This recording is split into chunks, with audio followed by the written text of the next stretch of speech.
एक जुनून है ना शुरुआत का, वो उनको आता है महाराज जी से, महाराज जी श्री छत्रपति शिवाजी महाराज जी से।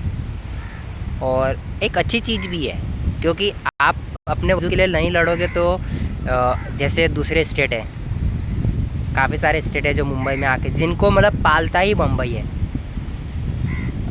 इंडिया के मुझे लगता है कि इंडिया के तकरीबन 10-12 ऐसे स्टेट हैं जिनको सिर्फ मुंबई अकेले ही पालता है, जिसमें से उत्तर भारत के खास करके यूपी, बिहार, उत्तराखंड और खास करके उत्तर प्रदेश, बिहार, उत्तराखंड, झारखंड और साउथ इंडिया का तमिलनाडु और कर्नाटका। ये 4-5 ऐसे स्टेट है जिनको अकेले ही मुंबई, महाराष्ट्र पालता है। ठीक है। और तो महाराष्ट्र के लोगों का ये कहना है कि भाई हमारे स्टेट में आते हो, हमारे स्टेट में आओ, कोई दिक्कत नहीं है, कमाना है कमाओ, कोई दिक्कत नहीं, लेकिन इनकी एक वैल्यूज़ है, इनकी एक लैंग्वेज है, उसकी रिस्पेक्ट करो। अब कोई बुरा नहीं है यार, और हम तो इंडियन है ना, पूरा देश हमारा अपना है, तो हम लोग अगर एक दूसरे के स्टेट में जाते हैं और उसकी रिस्पेक्ट नहीं करते तो उसमें हम अपने देश का नुकसान कर रहे हैं ना। क्योंकि जब हम कहते हैं कि पूरा भारत एक है, तो हमारे मतलब कि हम सबको एक साथ होना चाहिए। हम लोग के अंदर सबसे बड़ी चीज़ थोड़ी बहुत मुझे लगता है कि ये चीज़ें हैं जो हम एक दूसरे को छोटा बड़ा देखते हैं। लेकिन मैं तो कहता भाई हम लोग को ऐसा नहीं, मैं ये नहीं कह रहा कि आप मुंबई आओ तो मराठी सीखना ही है, मत सीखो मराठी, कोई बात नहीं, लेकिन उसका मराठी का उसका सीखने का क्या कारण है पता है? जिस दिन तुम मराठी सीख जाओगे ना, और जब तुम बोलोगे ना जय भवानी जय शिवाजी, जो अंदर से आग लगती है ना भाई,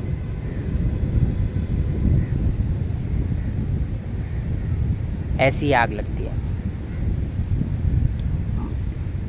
मी मराठी शिकलो आहे, पण काय येत ना, माझी मराठीमध्ये अजून तेच फेवर नाही. फेवर म्हणजे मराठी लोकांना सारखं ती अजून टायमिंग नाही आहे, जसं मराठी माणूस म्हणताच तसंच नाही आहे अजून. आणि अजून काय आहे की आता मी एकटाच आहे तरी मी बोलतो आहे, माझं समोरच कोणी नाही आहे ना.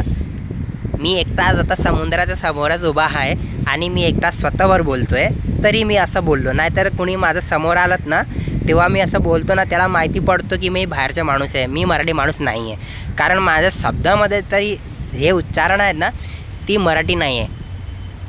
ते शब्दांचा जो बोलायला आणि ते हे बघ, आत्ता मी खरं खोटं बोललो आहेस, खरं खोटं बोललो म्हणून मी प्रयास केलंच मराठी बोलायला.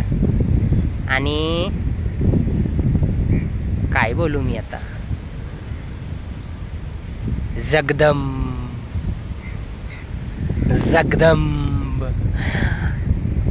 मी खरं सांगू, मला जेव्हा छत्रपती शिवाजी महाराजाचा उल्लेख असता कुठे आणि त्याच्याबरोबर काय गोष्ट होतं ना, तिथे थांबून तिला ऐकायचं, आणि तिला फोनवर असेल आणि कुठे पण असेल, ती मला असं खूप छान आणि उत्साह देतोय.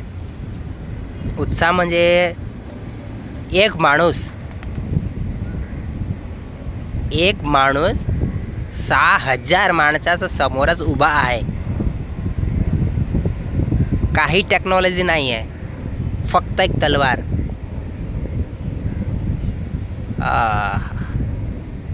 एक माणूस 6 माणूस समोरच उभा आहे आणि हातामध्ये फक्त एक तलवार, 2 तलवार लेफ्ट आणि राईट हँडमध्ये, आणि तो सिंग सारखा बाग म्हणते त्याला, बाग. जेव्हा 6,000 माणसाला असं काटून ढेर करतात ना, बघा ते सिंगाचा जिगरा.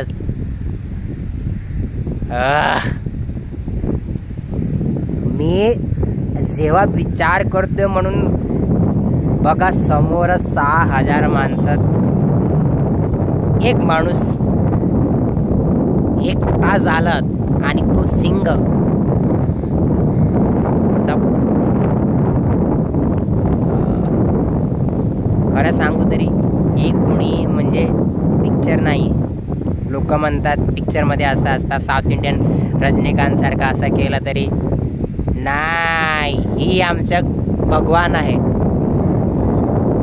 लोक म्हणतात ना की भगवान नाही येतं, पृथ्वीवर येतोय आणि भरपूर आलंय. आमचं ही मातीमध्ये आणि ही भारतवर्षमध्ये भगवान येतात. काही वेळ झाले आता पुन्हा येणार, पण जो आलेत, मी महाराष्ट्रामध्ये आहे त्याच्यामुळे असं म्हणायचं नाही की मी महाराजांचा जिक्र करतो, नाही. त्याचं नाव आहे शिवाजी आणि आमच्या प्रभूचं नाव काय, शिवशंकर. आणि शिवाजी महाराजांचं मस्तिष्काची बुद्धी आणि त्याचं तेज, त्याचा वेग आणि त्याचं प्रकरण, त्याची बोलायची विद्या, त्याचे युद्ध करायची शिक्षा आणि त्याच्यामध्ये जोश, त्याचे नियम. शंकर भगवानाचं स्वयंस्वरूप आहे तो आणि ज्याच्यावर मा भवानीचा आशीर्वाद असेल. मला असं वाटतं की स्वर्गापासून ती मा भवानी आली आणि आशीर्वाद दिली आणि स्वतःच्या हातावरून ते तलवार साहेबांच्या हातामध्ये दिली. ती तलवारीचा कधी अंत होणार का? पण ती तलवार आमच्याकडे नाही आहे, ती अंग्रेजोकडे आहे विदेशमध्ये. ती आमच्या आझाद झाले आम्हाला किती वर्ष झाले, 70-80 100 वर्ष होणार आता. आणि आम्ही स्वतःच्या अस्तित्वाला स्वतःचा देशमध्ये घेऊ शकत नाही परत. ते आमचं दुर्भाग्य आहेत, आमच्या सिस्टममध्ये कमी आहेत. पण कधीतरी ती येशील आमच्या देशमध्ये. ही बघा काय एकदम भावा आनंदिता क्षण आहे तो.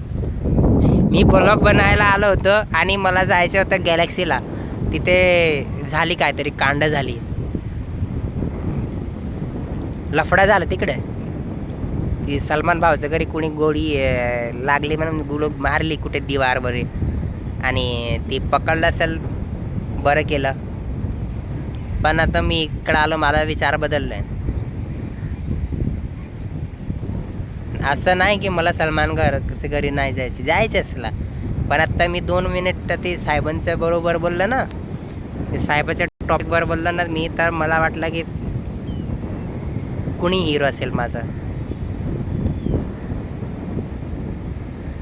सलमान भाई माझा हिरो असेल ना, त्या महाराज माझा हिरो असेल, तरी मी डिसाईड केलं की माझा हिरो महाराज आहे. आणि हे बघा स्वयं मी कुठे आलं, 3 लोकांचे राजासमोर बसलेत. हे बघा त्रिमुखी गजानन महाराजजी. काय म्हणतो देवा, म्हणा काय म्हणायचं तुला. तो शांत बसतोय, त्याचं स्वरूप आता बिघडलं नाही. आणि हे बघा दुसरी समोर स्वयं देवादिदेव महादेव. भाई लोग यहाँ पंटर लोग भी आए गए, अभी काफ़ी सारे लोग.